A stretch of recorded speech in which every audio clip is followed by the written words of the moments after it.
வணக்கம்.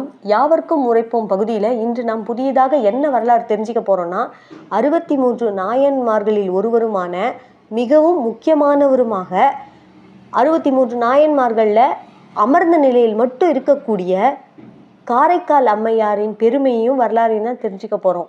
இந்த அம்மையார் ஈசன் பால் தீரா பக்தி கொண்டவர்களாக விளங்கினாங்க. அது மட்டும் இல்லாமல் இவங்களை அந்த உலகத்தை ஆளும் பரம்பொருள் மகாதேவனே அம்மையே அப்படின்னு கூப்பிட்ருக்கார். ஒரு பெண்மணியை ஈசனே அம்மான்னு கூப்பிட்ருக்காருன்னா அப்போது அவங்களுடைய பக்தி எவ்வளவு சிறந்ததாக இருந்திருக்கணும்னு நீங்கள் கொஞ்சம் யோசிச்சு பாருங்கள். அதனால் அவங்களுடைய பக்தியை பற்றியும் ஈசனுடைய கருணையை பற்றியும் அவங்க வாழ்க்கை வரலாறு மூலியமாக நாம் தெரிஞ்சுக்கலாம். இதெல்லாம் தெரிஞ்சுட்டு நாமளும் 4 பேருக்கு இந்த நல்லதெல்லாம் எடுத்து சொல்வோம். வாங்க கேட்கலாம். காரைக்கால் அம்மையாரின் அருமை பெருமைகளை தான் நம்ம தெரிஞ்சுக்க போகிறோம்.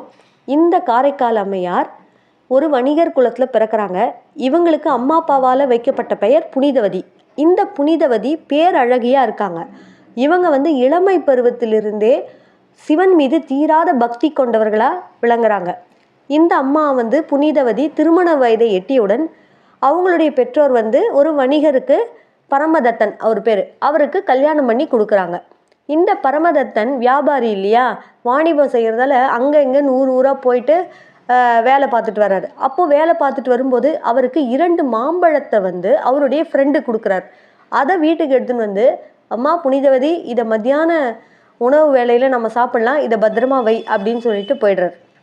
அதுக்குள்ளே அவங்க வீட்டு வாசலில் பவதி பிக்ஷாந்தேகின்னு ஒரு குரல் கேட்குது. அதாவது பிச்சை கேட்டு ஒருத்தர் வந்திருக்காரு அவங்க வீட்டு வாசலில். புனிதவதி அம்மா வீட்டு வாசலில் ஒருத்தர் பவதி பிக்ஷாந்தேகின்னு யாசகம் கேட்டு வந்தார்னு சொன்னோம்ல, அவர் கேட்குறாரே நம்ம என்ன கொடுக்கறதுன்னு சொல்லி சமையல் ரூமுக்கு பார்க்குறாங்க.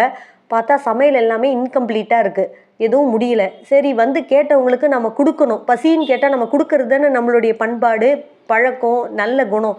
உடனே வெறும் கையோடு அவங்களை அனுப்ப வேண்டாம், இதோ நம்ம வீட்டுக்கார் கொடுத்த 2 மாம்பழம் இருக்கே அதை ஒன்று கொண்டு போய் அவருக்கு கொடுப்போம் அப்படின்னு சொல்லிட்டு ஓடி அந்த 2ல் ஒரு மாம்பழத்தை எடுத்து வாசலில் நின்று யாசகம் கேட்குறவருக்கு கொடுத்துட்றாங்க. இப்போ என்ன ஆச்சுன்னா, அவங்க வீட்டுக்கார் மத்தியானம் சாப்பாட்டுக்கு வராரு. இந்த அம்மாவும் சமையல்லாம் ரெடி பண்ணி வச்சுட்டாங்க. பரிமாறுறாங்க. பரிமாறினதும் அம்மா நான் கொடுத்த மாம்பழத்தை எடுத்துன்னு வான்னு சொல்கிறாரு. உடனே அந்த மாம்பழத்தை எடுத்துன்னு போய் நறுக்கி போடுறாங்க. சாப்பிட்டதும் அது ரொம்ப டேஸ்ட்டாக இருக்குது. கொஞ்சம் நஞ்ச டேஸ்ட் இல்லை, ரொம்ப டேஸ்ட்டு. அவர் அந்த ஒரு மாம்பழத்தை அவரே சாப்பிட்டுட்டு எனக்கு இன்னொரு மாம்பழம் வேணும், போய் சீக்கிரம் எடுத்துன்னு வாங்க, ரொம்ப டேஸ்டியாக இருக்குது அப்படின்னு சொல்கிறாரு. புனிதவதியின் வீட்டுக்காரர் ஒரு மாம்பழத்தை சாப்பிட்டுட்டு நான் கொடுத்த இன்னொரு மாம்பழத்தையும் எடுத்துகிட்டு வா, நான் சாப்பிட போகிறேன் அப்படின்னு சொல்லி கேட்குறாரு. ஆனால் இந்த அம்மாவுக்கு நெஞ்சம் பதறுது. எப்படி கணவர்கிட்ட சொல்கிறது? யாசகம் கேட்டு வந்தவங்ககிட்ட நான் அந்த மாம்பழத்தை போட்டுட்டேன்னு சொன்னால் திட்டுவார்னு பயந்துன்னு சிவபெருமான் கிட்ட முறையிடுறாங்க. இறைவா, என் மேல் கருணை கொண்டு எப்படியாவது என் கணவர்கிட்ட என்னை திட்டு வாங்காமல் காப்பாற்றுங்க அப்படின்னு சொல்லி கேட்குறாங்க. உடனே சிவபெருமான் என்ன பண்ணுறாரு, டக்குன்னு அவங்க கையில் ஒரு மாம்பழத்தை வர வைக்கிறார். உடனே சந்தோஷம் அடைஞ்சி பெருமானுக்கு நன்றி சொல்லிட்டு அந்த மாம்பழத்தை நறுக்கி எடுத்துன்னு போய் கணவருக்கு பரிமாறுறாங்க. மாம்பழத்தை சாப்பிட்ட பரமதத்தன் இன்னும் இந்த மாம்பழம் ஏதோ வித்தியாசமாக தெரியறதே, நாம் சாப்பிட்ட மாம்பழமே ருசி, அதை விட 100 மடங்கு ருசியால் இது இருக்குது, நாம் கொடுத்த மாம்பழம் இல்லை, இது ஏது அப்படின்னு சொல்லி ஒய்ஃப் கிட்ட கேட்குறாங்க. உடனே புனிதவதி உண்மையெல்லாம் சொல்லிடுறாங்க. இதுதான் நடந்தது, இது சுவாமி கொடுத்ததுன்னு. அப்படின்னா எனக்கு இன்னொரு மாம்பழத்தையும் வர வச்சு காட்டு பார்க்கலாம், உண்மைன்னா அப்படின்னு முறையிடுறார். புனிதவதி தன் கணவர் பரமதத்தர்கிட்ட இறைவன் கொடுத்த மாம்பழம்னு சொல்லி கொடுத்ததை நம்பாமல் அப்படின்னா இன்னொரு மாம்பழத்தையும் வர வச்சு காமின்னு சொல்கிறார் புனிதவதியின் கணவர்.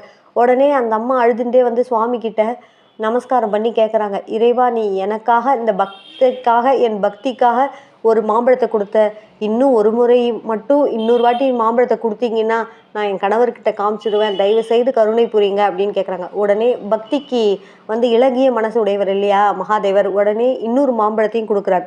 இதை பார்த்ததுமே புனிதவதியின் கணவர் பரமதத்தனுக்கு பெரும் அதிர்ச்சி வந்துடுது. ஆஹா, இவள் ஒரு தெய்வ பெண்மணி, இவ கூட நாம் எப்படி இல்லறம் நடத்துவது, இனிமே ஒரு நிமிஷம் கூட இவ கூட நான் இல்லறம் நடத்த மாட்டேன், இந்த தெய்வ பெண்மணி கூட நான் உடனே இங்கேருந்து கிளம்புறேன்னு சொல்லிட்டு அந்த ஊரை விட்டு கிளம்பி மதுரைக்கு போயிடுறாரு. சில காலம் கழித்து இந்த உண்மையெல்லாம் புனிதவதியின் அம்மா அப்பாவுக்கு தெரிய வருது. தன் மகளை கூட்டி கொண்டு மதுரைக்கு போகிறாங்க. மகளின் வாழ்க்கை நல்லபடியாக அமையணும் அப்படின்றதுக்காக மதுரைக்கு புனிதவதி ஆஷினா அவங்க பெற்றோர் போகிறாங்க. அங்கே போய் பரமதத்தனை பார்த்துட்டு கேட்குறாங்க. ஆனால் பரமதத்தன் சொல்லிடுறாரு, அத்தை மாமா என்னை மன்னிச்சிருங்க, இந்த தெய்வ பெண்மணி கூட என்னால் இல்லறம் நடத்த முடியாது அப்படின்னு சொல்கிறாரு. அதுக்கப்புறம் தனக்கு 2வதாக கல்யாணம் ஆனதையும் தனக்கு ஒரு மகள் இருக்கா, அந்த மகளின் பெயர் புனிதவதியின் பெயரை தான் நான் வச்சுருக்கேன் அப்படின்னு சொல்லிட்டு புனிதவதியின் காலில் விழுந்து பரமதத்தன், அவன் மனைவி, அவன் மகள் 3 பேரும் நமஸ்காரம் பண்ணுறாங்க. உடனே புனிதவதி கேட்குறாங்க, கணவன் மனைவி காலில் விழலாமா, ஏன் இப்படி பண்ணுறீங்க அப்படின்னு சொன்னதுக்கு, நீ தெய்வாம்சம் பொருந்தியவள், உன்னை நான் வணங்குறதுல தப்பு இல்லை, ஆனால் உன் கூட என்னால் சேர்ந்து வாழ முடியாது, என்னை மன்னிச்சிரு அப்படின்னு சொல்கிறாரு. உடனே இந்த அம்மா சிவன் கிட்ட வேண்டுறாங்க, எப்பொழுது என் கணவன் என்னை வேண்டாம் என்று சொன்னாரோ இப்பொழுதே எனக்கு இந்த உடல் தேவையில்லை, என்னை பேய் உருவமாக மாற்றிடுங்க அப்படின்னு சொல்லி சிவன்கிட்ட வேண்டுறாங்க. புனிதவதி சுவாமி கிட்ட வேண்டி பேய் உருவம் பெற்றுக்கொள்கிறாங்க. இதை பார்த்ததுமே சுற்றி நின்ற ஊரார், உற்றார், உறவினர் எல்லாரும் அவங்க காலில் விழுந்து வணங்குறாங்க. அம்மா, நீ பெயரில் மட்டும் இல்லை புனிதவதி, நிஜத்துலேயும் மனதாலேயும் நீ புனிதவதி தான், அதனால தான் உனக்கு கடவுள் கேட்டதுமே உன் பக்திக்கு மெச்சி இந்த வரத்தெல்லாம் கொடுக்குறாரு அப்படின்னு சொல்லி அவங்கள காரைக்கால் அம்மையார்ன்ற மதிப்போட அன்போட அழைக்கிறாங்க எல்லாரும். பேய் உருவம் கொண்ட அவர்கள் நல்ல தமிழ் புலமையும் பெற்று விடுகிறார்கள். நிறைய பாடல்களை சுவாமி மேலே பாடுறாங்க. திருவந்தாதி, மூத்த திருப்பதிகம், திருவிரட்டை மணிமாலை என்னும் பல பாடல்களை சுவாமி மேலே இயற்றி பாடுறாங்க. அன்றிலிருந்து அவங்க இரவும் பகலும் எல்லா நேரமும் சிவனை நினைத்து பூஜை செய்துட்டே வராங்க. ஒரு நாள் அவங்களுக்கு நாம் சிவன் இருக்கிற அந்த கைலாய மலைக்கு போய் பார்க்கணும் அப்படின்னு ஆசை வருது. சரி, நாம் கைலாசத்துக்கு புறப்படலான்னு சொல்லி போகிறாங்க. கைலாய மலைக்கு ரொம்ப நாள் பயணப்பட்டு போகிறாங்க பாத யாத்திரையாக. காரைக்கால் அம்மையார் பாத யாத்திரையாக கைலாய எல்லையை அடைஞ்சிடுறாங்க. இங்கே எல்லையை மிதித்ததுமே அவங்களுக்கு ஒரு யோசனை தோணுது. சுவாமி இருக்கிற இந்த இடத்துல நாம் காலால் நடந்து போனால் அது எவ்வளோ பெரிய அபச்சாரம், இங்கே சுவாமியோட இருக்கிற புனிதம் கெட்டுடுமே, அதனால் நாம் இந்த இடத்த காலால் நடக்கக்கூடாதுன்னு சொல்லி தலகீழாவே நடந்து போகிறாங்க கைலாயத்துக்கு.